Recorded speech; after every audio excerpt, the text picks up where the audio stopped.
السلام علیکم دوستو، یہ ویڈیو آپ کے ساتھ شیئر کر رہا ہوں۔ یہ 3 کلپس ہے۔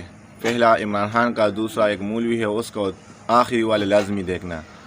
عمران خان نے ایک مسئلہ بیان کیا ہے، دوسرا مولوی کہتا ہے کہ یہ جھوٹ ہے، کہ ہے نہ یہ حدیثوں میں۔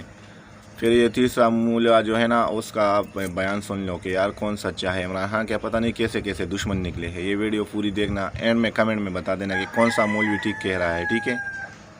ایک بڑا فیمس واقعہ، ایک شہزادہ طواف کر رہا تھا خانہ کعبہ کی، ایک غلام کا پیر آ گیا اس کے چوغے کے اوپر، اس نے اس کو مارا۔ غلام نے جا کے نبی صلی اللہ علیہ وسلم کو بتایا کہ میرے سے غلطی سے پیر آ گیا اور اس نے مجھے مارا۔ نبی صلی اللہ علیہ وسلم نے شہزادے کو بلایا اور غلام کو کہا کہ واپس مارو اس کو، کسی کو اجازت نہیں، کوئی قانون کے اوپر نہیں۔ حضور اقدس صلی اللہ علیہ وسلم نے فیصلہ فرمایا تھا یہ پکا جھوٹ ہے، پکا جھوٹ ہے، قیامت تک ثابت نہیں ہو سکتا کہ حضور اقدس صلی اللہ علیہ وسلم نے یہ فیصلہ فرمایا۔ جو ان کے معلم ہیں نا، اور جو جھوٹی روایتیں انہیں سناتے رہتے ہیں، اسی لیے ہم کہتے ہیں کہ مت حضور صلی اللہ علیہ وسلم سے جھوٹ بولو۔ نبی کریم صلی اللہ علیہ وسلم بیتن فی النار، جہنم میں اپنا گھر بنا لے گا جو مجھ پہ جھوٹ بولے گا۔ وجہ اس کی ہے کہ حدیث سے حکم ثابت ہوتا ہے۔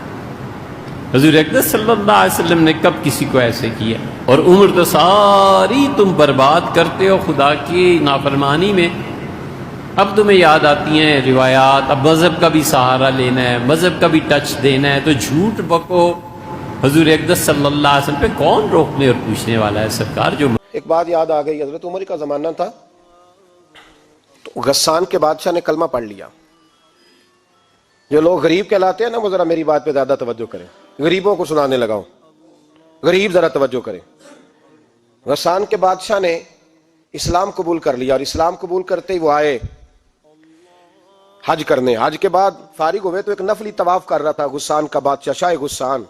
آج تو خانہ کعبہ میں بھی وی آئی پی پروٹوکول ملتا ہے، آج تو مسجد نبی میں بھی وی آئی پی پروٹوکول ہوتا ہے، یہاں آ کے بھی، یہاں بھی اور دیکھتے صحیح تو کھڑا کہاں ہے؟ یہاں بھی پولیس والوں نے بازو پکڑے، سوچو تو صحیح، یہ حال کر دیا تم نے مذہب کا۔ طواف کعبہ ہو رہا ہے اور غسان کے بادشاہ نے جبہ پہنا ہوا ہے باریک اور لمبا، وہ طواف کعبہ کر رہا تھا تو ایک غریب آدمی کا پیر اس کے جبے پہ آ گیا۔ جب پیر آیا تو اس نے پلٹ کے غریب کے منہ پہ تھپڑ مارا۔ جب تھپڑ مارا تو اس غریب نے سیدنا فاروق اعظم کی عدالت میں مقدمہ کر دیا، کہا بادشاہ نے تھپڑ مارا ہے۔ حضرت عمر فاروق رضی اللہ تعالیٰ عنہ نے بادشاہ کو بلایا، فرمایا تو نے اس غریب کو مارا ہے؟ کہا جناب اس نے پیر رکھا تھا۔ تو فرمایا پیر رکھا تھا تو کیا ہو گیا؟ تو نے کیوں لمبا جبہ پہنا تھا؟ تجھے سمٹ کے چلنا چاہیے تھا۔ کہا میرے لیے حکم کیا ہے؟ حضرت عمر کہنے لگے یہاں اسے رات میں راضی کر لے، ورنہ صبح اسی جگہ اسی کونے میں خانہ کعبہ کے سائے میں وہ غریب تیرے منہ پہ تھپڑ مارے گا اور تجھے تھپڑ کھانا پڑے گا۔ غریبوں سنو سنو، ساری رات وہ غسان کا بادشاہ غریب کی منت کرتا رہا، تو راضی ہو جا۔ غریبوں تم سے شکوہ ہے، تم 2-4 لاکھ پہ راضی ہو جاتے ہو۔ غریبوں تم سے شکوہ ہے، تم انصاف ہونے نہیں دیتے۔ غریبوں تم تھوڑی تھوڑی بات پہ مطمئن ہو جاتے ہو، تھوڑی تھوڑی بات۔ جتنے غریب تن ہیں لباسوں سے دور دور، اتنی ہی چادریں میں مزاروں سے چھین لوں، اور جتنے غریب گھر ہیں اجالوں سے دور دور، اتنی ہی روشنی میں ستاروں سے چھین لوں۔ اتنی تو ہمتیں ہو میری کم سے کم بلند کہ شاہوں کے تاج فقط اشاروں سے چھین لوں۔ تمہاری زیادتی ہے، تم نے ظلم پروان چڑھایا ہے۔ جب تم چودھری کے کہنے پر، ایم این اے کے کہنے پہ راضی ہو جاتے ہو، تم انصاف ہونے نہیں دیتے۔ ڈٹنا سیکھو، کھڑے ہونا سیکھو۔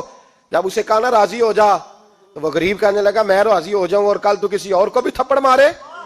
فرمایا جتنی تیرے پاس دولت ہے لا کے قدموں میں رکھ۔ ہم دولتوں کی پرواہ اس لیے نہیں کرتے کہ ہم نے محمد عربی کا چہرہ دیکھا ہوا ہے، اب میری نگاہوں میں جچتا نہیں کوئی، اس لیے کہ جیسے میرے محبوب ہیں ویسا نہیں۔ تم اثر لینا چھوڑ دو، تم اثر بڑا لیتے ہو۔ ہاں تمہارے اوپر چیزیں اثر انداز ہوتی ہیں، اس لیے انصاف نہیں ہوتا۔ ڈٹنا سیکھو، کھڑے ہونا سیکھو۔ جو بھائی ڈٹ جاتا ہے نا، وہ بڑے کمال کر جایا کرتا ہے۔ ساری رات مناتا رہا۔ حضرت عمر سے کہنے لگا وہ نہیں مانتا، تو جناب عمر کہنے لگا پھر تیاری کر لے، ہم بادشاہ نہیں دیکھیں گے، دولت نہیں دیکھیں گے، ہم رسول اللہ کا دین دیکھیں گے، ہم نبی پاک کا نظام دیکھیں گے۔ وہ بادشاہ رات کو دوڑ گیا، بھاگ گیا، جا کے عیسائی ہو گیا۔ لوگوں نے کہا اتنا قیمتی آدمی عمر نے ضائع کر دیا. فرمایا چپ کرو, میں نے کوئی چیز ضائع نہیں کی, میں نے تو اپنے رسول کا دین بچا لیا ہے.